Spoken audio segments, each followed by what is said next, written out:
Terima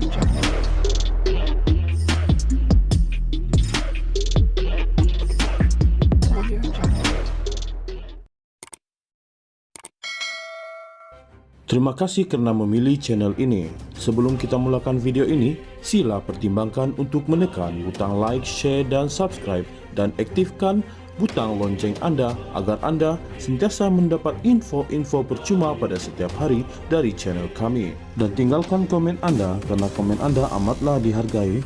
Terima kasih. Perdana Menteri Datuk Seri Anwar Ibrahim menegaskan kerajaan kukuh mempertahankan kedudukan Perlembagaan Persekutuan. Malah, beliau menjelaskan kerajaan tidak perlu menyemak Perkara 153 yang melibatkan kedudukan istimewa orang Melayu serta kaum Bumiputra di Sabah dan Sarawak. Kita pertahankan kedudukan perlembagaan termasuk Perkara 153. Tak perlu bincang, dah ada dalam perlembagaan, katanya ringkas ketika ditemui selepas merasmikan persidangan antarabangsa Ekonomi dan Kewangan Islam ICIEF ke-15 di sini pada Selasa. Sebelum ini, Ahli Parlimen Pasir Gudang Hasan Abdul Karim dilapor menggesa Kongres Ekonomi Bumiputra 2024 KIB 2024 meneliti sekiranya kedudukan istimewa Bumiputra yang termaktub dalam Perkara 153 Perlembagaan Persekutuan benar-benar memberi manfaat kepada golongan itu. Beliau turut mempersoalkan sekiranya dasar afirmatif telah dirampas dan dimanipulasi segelintir golongan elit Bumiputra. Perkara 153-1 memperuntukkan menjadi tanggung jawab yang di-Pertuan Agong untuk melindungi kedudukan istimewa orang Melayu dan anak negeri mana-mana antara Sabah dan Sarawak dan kepentingan sah kaum-kaum lain mengikut peruntukan perkara ini.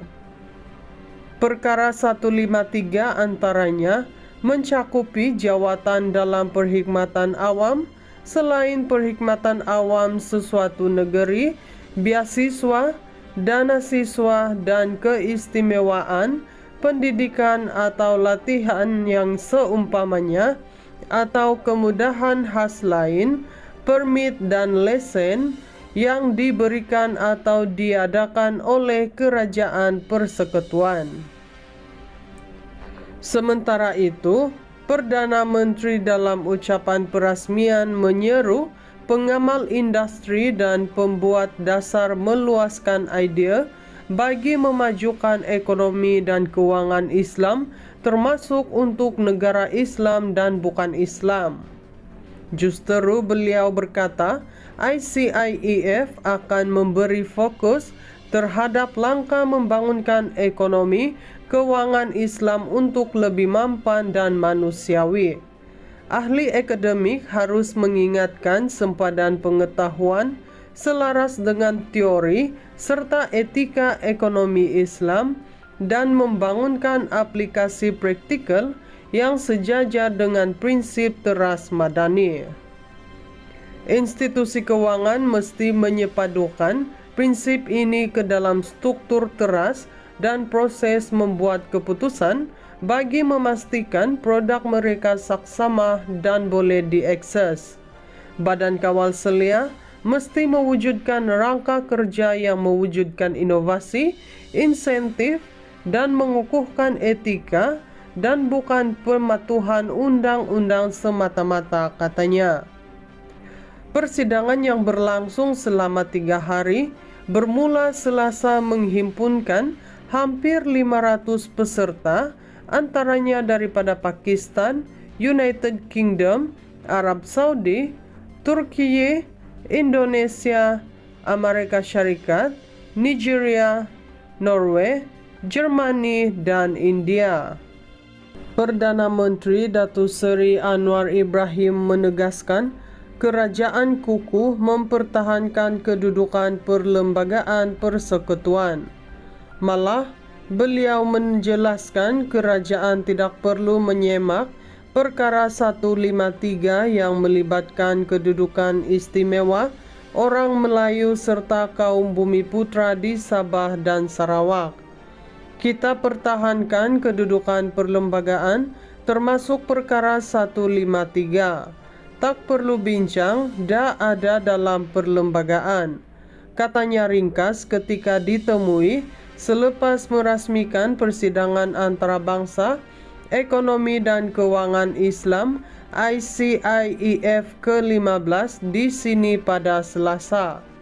Sebelum ini, ahli Parlimen Pasir Gudang Hasan Abdul Karim dilapor menggesa Kongres Ekonomi Bumiputra 2024 KIB 2024 meneliti sekiranya kedudukan istimewa Bumiputra yang termaktub dalam perkara 153 perlembagaan persekutuan benar-benar memberi manfaat kepada golongan itu.